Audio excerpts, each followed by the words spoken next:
We're obsessed with automation. I think my team probably goes a bit stir crazy when I mention it every single day, every week, just in the sense of trying to get into a operating mode where you're in that exception management posture as much as possible, and really just free up a lot of time for critical thinking and more fun and exciting types of work. And so we leverage automation tools, AI, data, you name it, in really as many places in our supply chain and overall operation as we can. And I would say at this point, every month we're learning something new. We're testing a lot. We're trying to just, get incrementally better over and over again. And it's a fun time to be doing it. Hi, I'm Claire Sullivan, branch manager of the New York City office with Flexport. And with me here today is Mark Riskowitz from Caraway.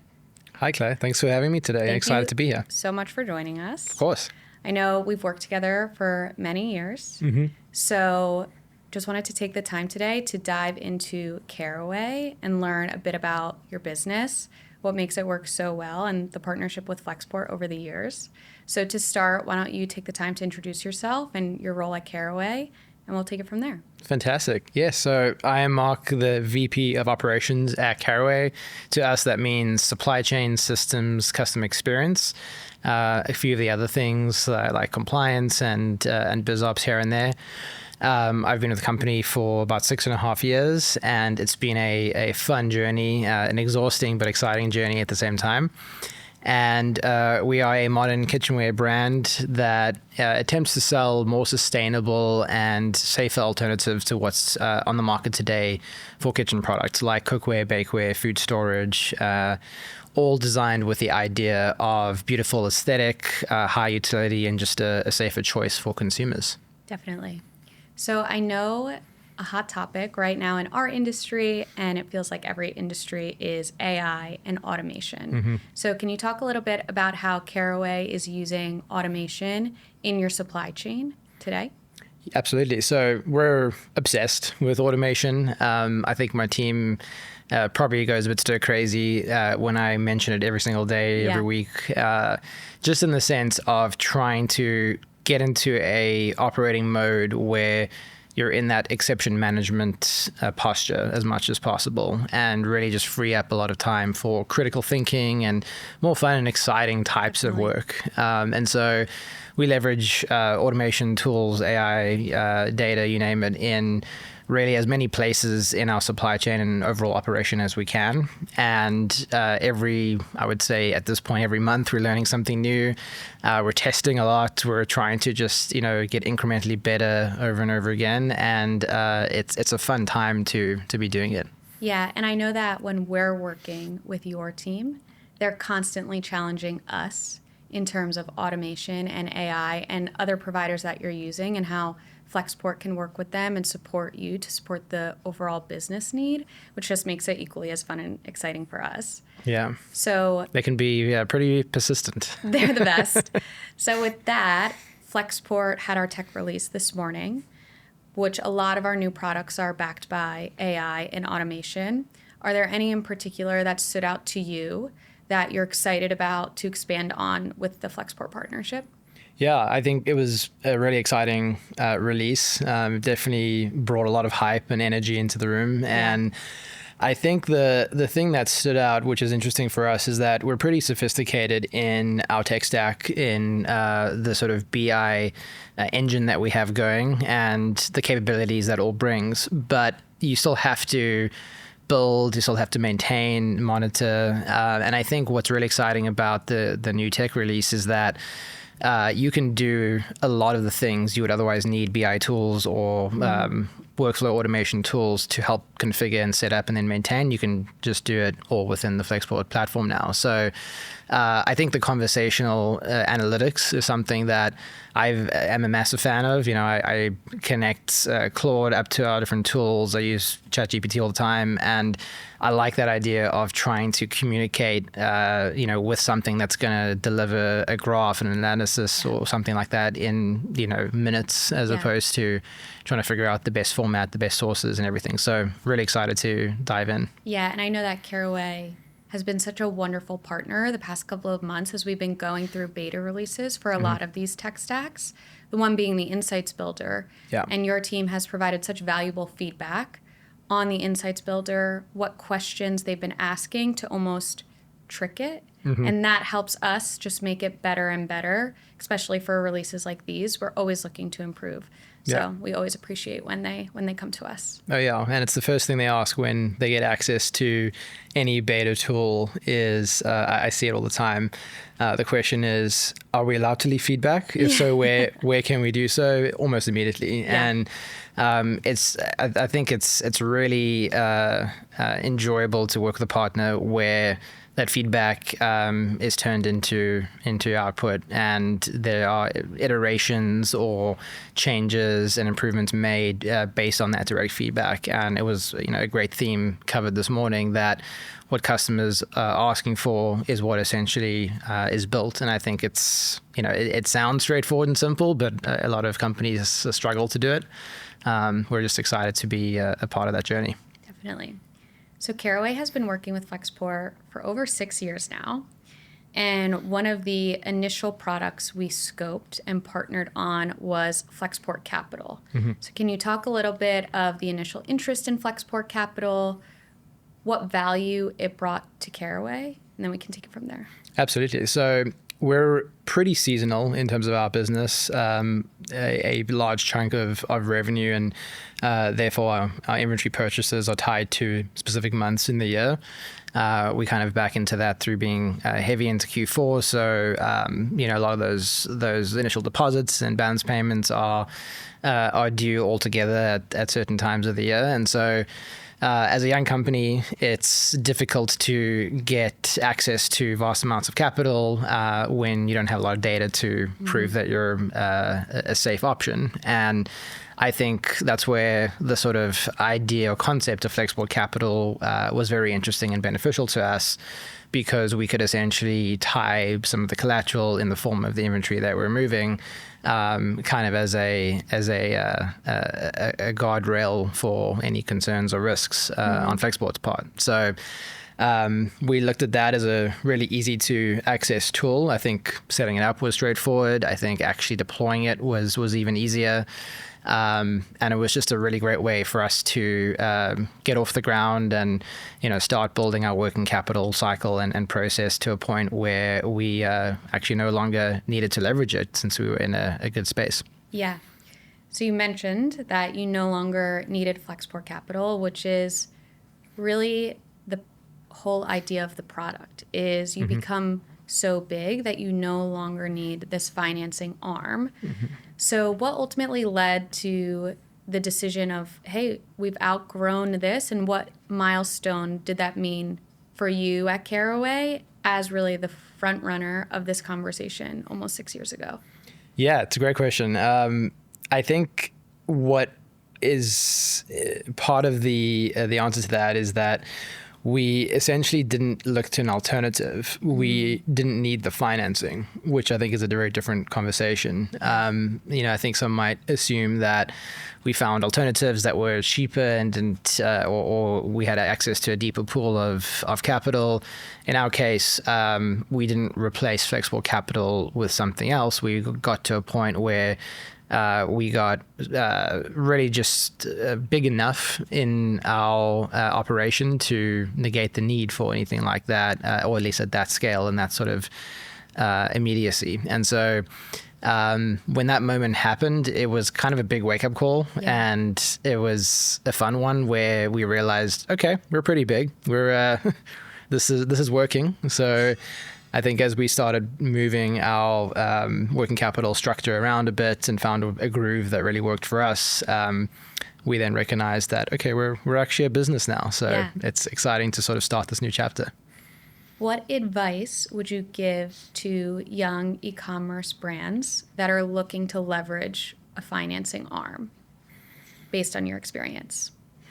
I would say try to do all the homework you can. There are copious amounts of options out there, and I think some have very suspicious fine print. Some are not necessarily. The ones that are easier or sound good, too good to be true, generally are. Yeah. But I think really trying to find a solution that comes off the base of a strong partnership is, in my mind, one of the most fruitful you could find. And so I think it's a lot of work up front, but once you identify that ideal partner or that solution, maintain it, be good to it, and I think the rest will work itself out. Yeah. Switching gears a little bit, Caraway is a wonderful brand in the marketing space. Me, myself, working with Caraway day in and day out, I'm constantly getting ads, and I love the product. As long as you don't click on them, we're happy. I don't. So tell us a little bit about how you collaborate with your growth and marketing teams from a supply chain perspective. So with us, it's really about democratizing access to inventory information, order information, anything that can arm those teams with just a lot more layers to what decisions they have to make or what campaigns they're exploring and that.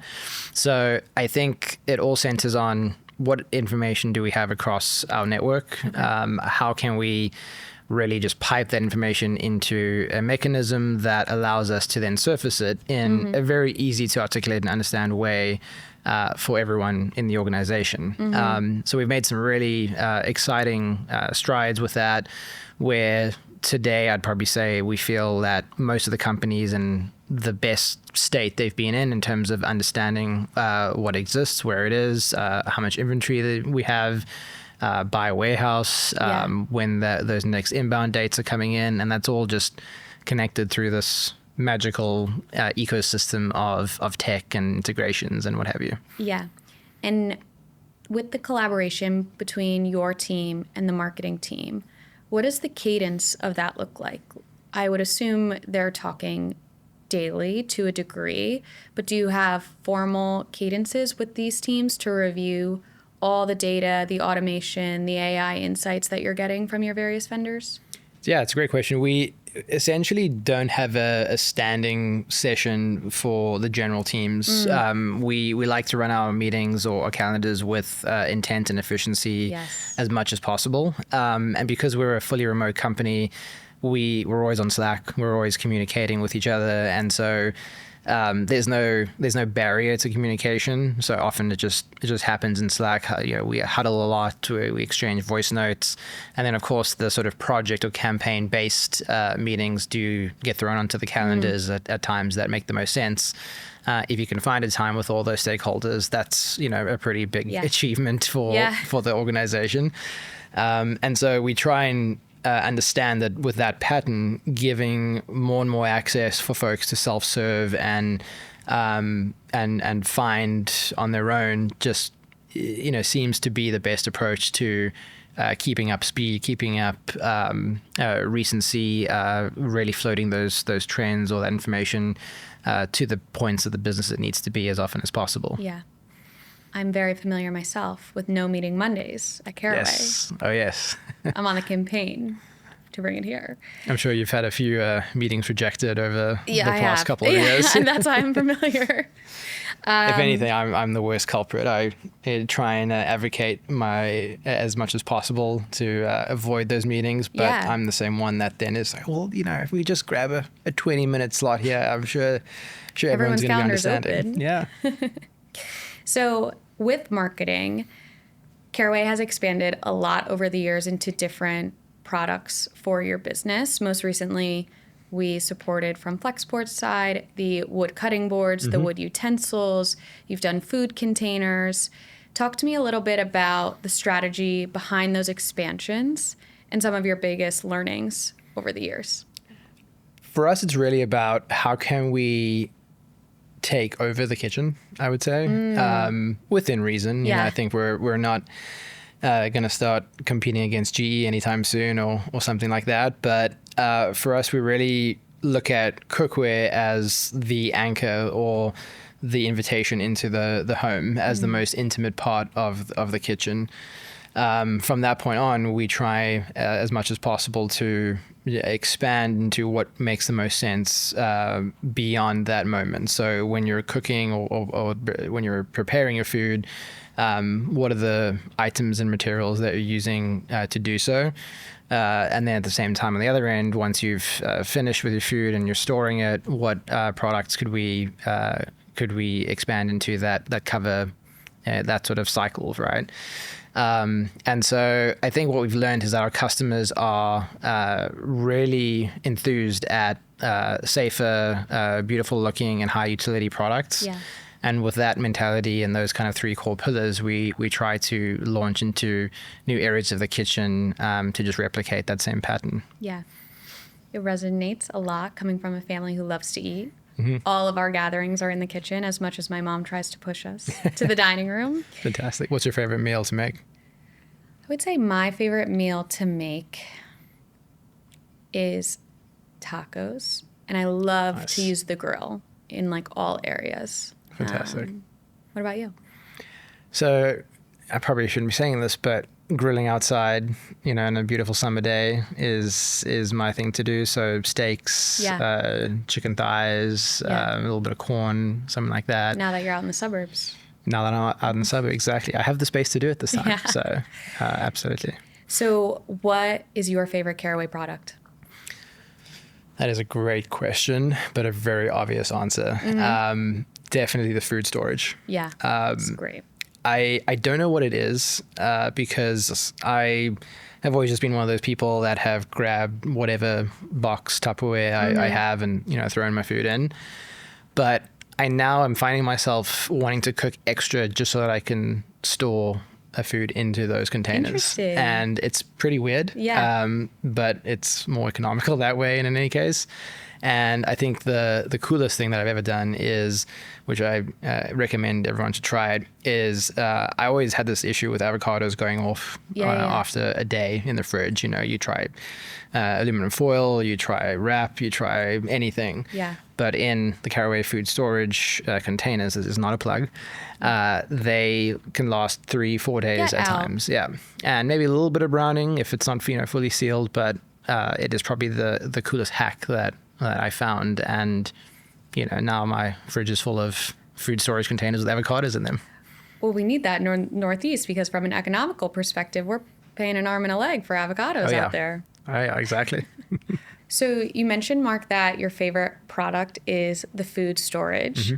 And I'm curious, you have recently joined the Father Club with your 13-month-old daughter. Has that had any impact on Caraway's products from your perspective and how you use them and how you see them?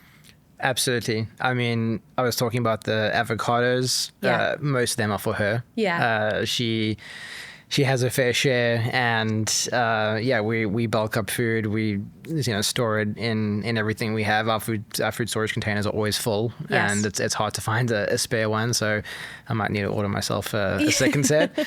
But absolutely, I think not only the utility is now increasing with those kinds of products, but at the same time, I'm a lot more conscious on what we cook with, what we cook on, what we store in, and it's something to be. It's something very special to be connected to the mission and values of what we try and get out there to our customers. So absolutely, it's definitely been a major turning point, and I couldn't be happier about it. Oh, so sweet. Thank you.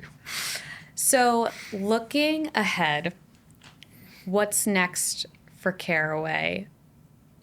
And I'll leave it at that. What's next?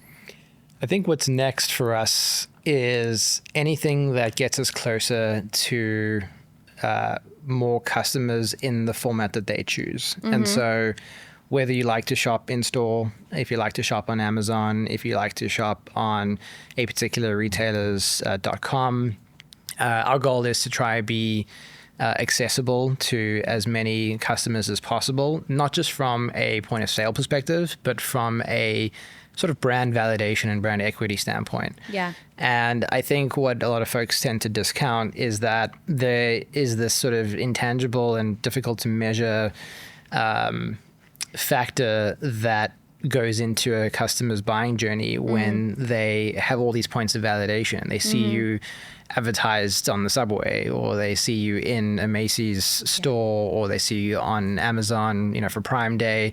That essential, I guess, blanketed coverage is one of the best ways to boost conviction. Yeah. And to just remind people that we're here, we're going to be here for a long time, we're around, and we've also got your back. Yeah. Because you can access us through many different channels. We have a world-class CX team that just can flip any experience upside down. Yeah. And we're just proud about that, and just want to continue down that path. And I think going into those various channels is very applicable during this time of year, which is your peak season, going into the holiday season. How are you balancing an increase in your demand with the current volatility that we're seeing across the supply chain and logistics, with tariffs in particular? I think for us, we haven't necessarily seen a disruption to operational performance, which has been the biggest relief of the year. Yes. Well, second to the full tariff wrath not being implemented. So probably bigger problems with that. But I think because of that, with freight rates being favorable to importers and lead times being generally faster than the past couple of years at this time, we haven't seen any disruption in terms of our ability to stock up ahead of the holiday season. I think the hesitation around Liberation Day onwards in terms of what should we do with product that has not yet left origin, caused a little bit of a hiccup and delay in certain inbounds and certain restocks. But that was pretty short-lived for us, and we managed to find really great ways to mitigate tariffs to a point where we could just keep going and keep the foot on the gas. So overall, it's been a better than expected second half of the year, and I hope that by the time this airs, that is not going to be something I regret saying. Well, coming to a close, Mark, I know that over the years, I've had the pleasure of learning so much from you, from near and afar. Any piece of advice that maybe you've gotten throughout your career that you would love to share to anyone who's listening, or anything that you've just developed over the years that has helped made you into such a successful partner? I think it comes down to an obsession with curiosity and learning as the foundation of everything. And I think the more that the business grows, the bigger our team gets, the more partners we work with, the deeper those relationships become. I'm just really determined to learn more and more and more in an exponential fashion. And now what I think is really amazing is that you can start doing that with these tools that are coming out, with these conversational tools that you have. Your ability to learn is exponential. And I think that's, to me, the most exciting part. And it starts with that innate feeling of just wanting to understand, wanting to network, wanting to learn whatever you can about your expertise, business, the industry that you're in. And so I'd say just be curious and drive that forward as much as possible. I love it. Well, thank you so much for joining us today, to many, many more years of Flexport and Caraway. And we appreciate it. Many more years. Yes. Thank you so much for having me. And this was a great time. I appreciate it. Thank you.